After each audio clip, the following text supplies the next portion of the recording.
A'udzu billahi minasyaitonir rajim. Bismillahirrahmanirrahim. Allahu yatawaffal anfusa hina mautiha wallati lam tamut fi manamiha fayumsikul lati qada 'alaiha al-mauta wa yursilul ukhra ila ajalin musamma. Inna fi dzalika laayatin liqaumin yatafakkarun. Jadi Allah Azza wa Jalla, beliau berfirman dalam surah Az-Zumar, Bu. Allah Ta'ala menyatakan, Allahu yatawaffal anfusa hina. Di sini ditegaskan bahwasannya Allah secara mutlak dalam keadaan yang tidak sulit, Allahu yatawaffa. Itu menjelaskan berarti Allah betul-betul menguasai dan betul-betul memegang apa yang dipegang. Di sini dikatakan anfusa hina. Dalam pola penciptaan yang perlu betul-betul kita fahami bahwa manusia ini memiliki 3 ornamen dalam dirinya.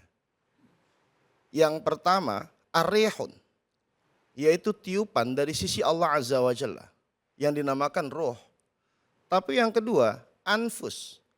Itu kenapa ayat-ayat yang berkaitan dengan kematian dinyatakan kullu nafsin dha'iqatul maut. Mesti kullu nafsin wala kullu ruhun. Jadi bukan kata Quran, bukan yang berarti roh, tapi yang berarti an-nafas. An-nafas ini apa? Kita kenal dengan bahasa jiwa. An-nafas itu adalah jiwa yang menggerakkan diri kita. Lalu ketika kita mati, apa yang dibawa? Maka di ayat ini dijelaskan bahwasannya jiwa kalian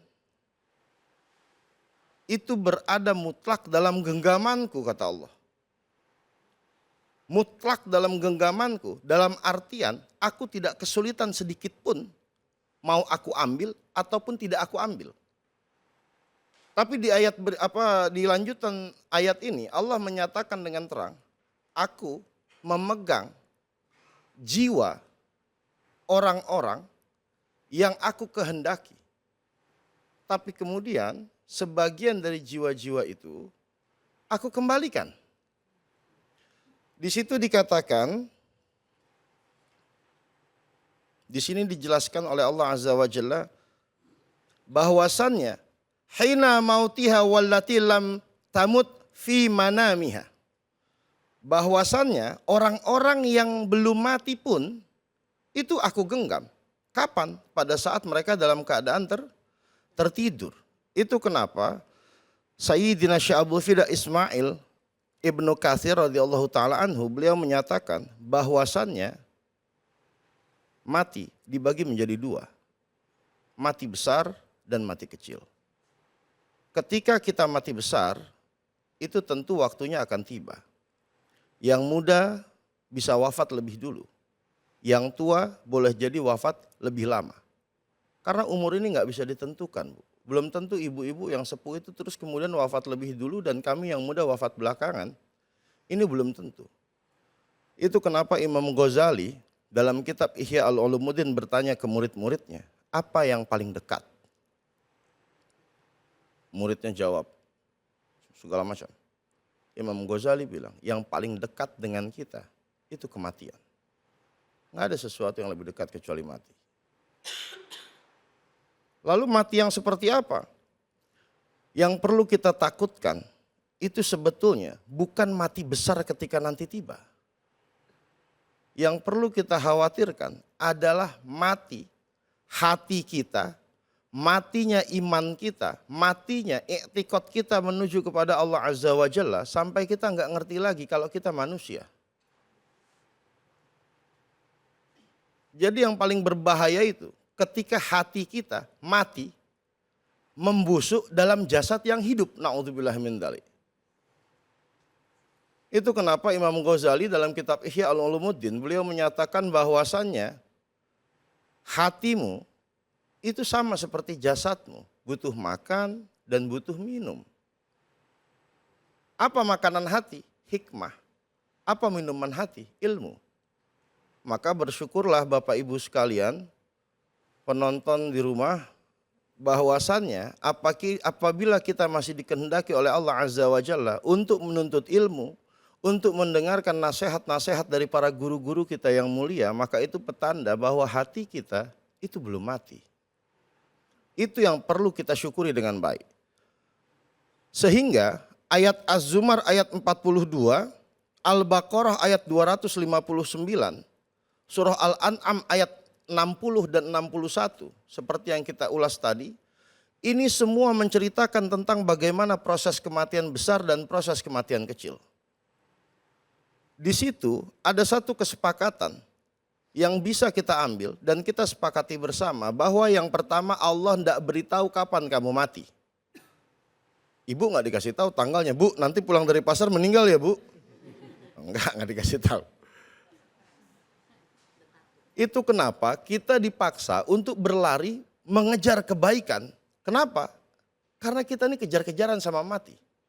Dia sahabat terdekat kita yang nggak perlu kita benci, nggak perlu kita hanya harus mempersiapkan. Contoh, saya bilang ke Bang David, Bang, satu hari nanti saya datang ke rumah Abang. Saat saya klakson mobil saya nggak tahu Abang sudah siap atau belum. Saya nggak mau tahu Abang sudah pamit atau belum, pokoknya kita berangkat. Ini kita udah sepakat nih. Jadi nggak ada bahasa saya belum pamit sama istri saya, oh nggak ada urusan, kita udah sepakat kok. Nah ini mati nih, ketika klakson itu dimulai, Bang David harus keluar. Maka yang harus dilakukan oleh Bang David apa? Yang pertama, Bang David harus sadar kita sudah punya perjanjian. Kalau saya akan datang, maka Bang David harus punya koper di depan rumah. Karena saya bisa datang kapanpun. Yang kedua, Bang David harus punya pesan ke istrinya. Ma, kalau nanti klakson orang itu datang, dia akan bawa saya. Jadi kalau tiba-tiba saya pergi, Mama harus paham. Saya aman kok sama dia. Minimal kita nggak ngecek kemana-mana gitu Bang. Iya benar. Nah ini sama kayak mati nih Bu. Jadi dalam ayat ini Allah mengakhiri ayat ini dengan bahasa yang luar biasa. Allah mengakhiri ayat ini, Inna fi dzalika laayatil liqaumin yatafakkarun. Bahwasannya kata Allah, inna ini sesungguhnya, kalimat penekanan ini. Inna fi dzalika, bahwasannya dalam hal ini kata Allah, apa? Adalah bagian dari tanda-tanda kekuasaanku yang mutlak. Bagi siapa? Bagi orang-orang yang berfikir. Ada penekanan liyatafakkarun. Berarti hanya orang-orang berfikir yang mampu memahami makna dan tujuan dari Al-Quranul Karim. Dari maunya Allah Ta'ala terhadap kita dan kehendak kita terhadap alam kehidupan dan alam kematian.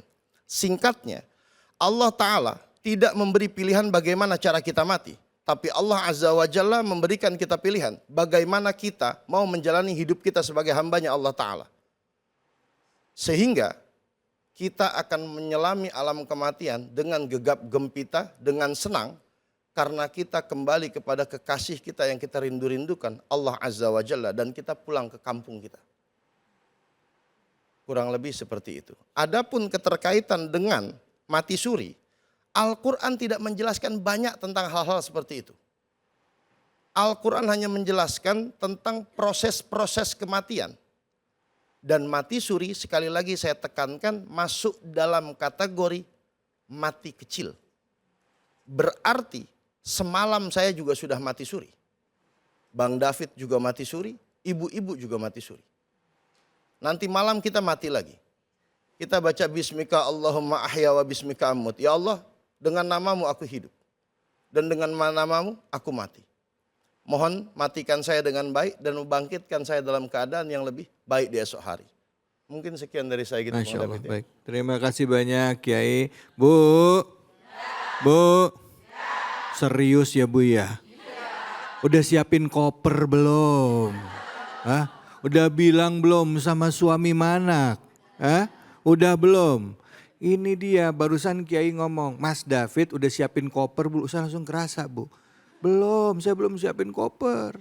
Udah ngomong belum sama istri? Belum ngomong sama istri. Kita ngerasa kayaknya umur kita masih panjang. Padahal bisa jadi hari ini bisa jadi besok, bisa jadi sebulan, 2 bulan. Siapin kok koper. Ya, apa itu amal soleh kita siapin, bekal kita siapin. Bu, bu, iya aja. Siapa yang mau nanya? Silakan angkat tangannya. Siapa ada yang mau nanya? Ibu, silakan. Ya, ya silakan. Ibu yang mic-nya boleh. Yang pertama tadi siapa? Assalamualaikum warahmatullahi wabarakatuh, Pak Ustadz. Waalaikumsalam warahmatullahi David. wabarakatuh. Mohon maaf, mau izin bertanya. Boleh, nama siapa nama? Nama Atik, Bu Atik. nggih dari Pondok Kelapa, Majelis Pondok Kelapa. Taklim Al-Hidayah. Al-Hidayah, Masya Allah, silahkan Ibu. Begini Pak Ustadz, kalau kita mati itu kan ada tanda-tandanya gitu. Yang ya sebagian orang ada tandanya, ada yang langsung meninggal ya Pak Ustadz. Kalau untuk yang mati suri itu kayak yang tadi tema itu apa ada tanda-tandanya juga Pak Ustadz? Mohon penjelasannya. Terima kasih. Assalamualaikum warahmatullahi wabarakatuh. Waalaikumsalam warahmatullahi wabarakatuh. Tanda-tanda orang mati suri gitu ya Bu ya maksudnya ya. Oke silakan Ustadz. Mungkin Ustadz tadi bisa. Bismillah, saya coba jawab ya Bang. Ya silakan. Jadi yang pertama Bu, ketika kita mau wafat atau dikatakan mati besar, tentu ini kita memiliki tanda-tanda. Yang pertama, tanda-tanda orang yang mau wafat, dia ngerti kalau dirinya mau wafat. Ini secara alamiah betul, dia mengerti. Iya. Namun dia susah mendefinisikan itu. Dia hanya kebingungan, seperti terjadi sesuatu dalam dirinya yang dia nggak ngerti definisikannya apa. Itu yang pertama. Yang kedua, mati ini adalah bagian daripada rahasia besar Allah Azza wa Jalla. Yang tentu akan ada tanda-tanda secara zahir dalam jasad manusia. Namun terkait dengan mati suri, ini saya boleh memahami mati suri ini sebagai sesuatu fenomena yang terkait dengan mistisisme di dalam diri seseorang. Saya boleh umpamakan begini Bu, ketika seseorang dalam tekanan atau ada sesuatu yang besar, lalu kemudian terjadi kumparan keimanan dalam dirinya, lalu dia pingsan. Ini tentu ciri-ciri pertama dari mati suri. Yang pertama adanya tekanan. Saya perhatikan dari teman-teman saya yang pernah mengalami hal serupa, mereka itu mengalami itu dalam tekanan. Sehingga jantung mereka berhenti seketika. Namun saya nggak tanya pada saat itu apa saja refleksi yang mereka alami. Ya.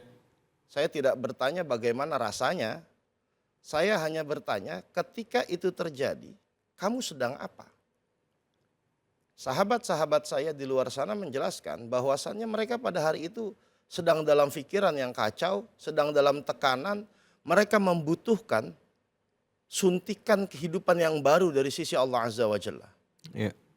Tapi di luar daripada itu kita harus mengambil hikmah dari proses kejadian seseorang yang mati suri, bahwasannya mati suri ini menggambarkan ke kita bahwa kematian itu ada.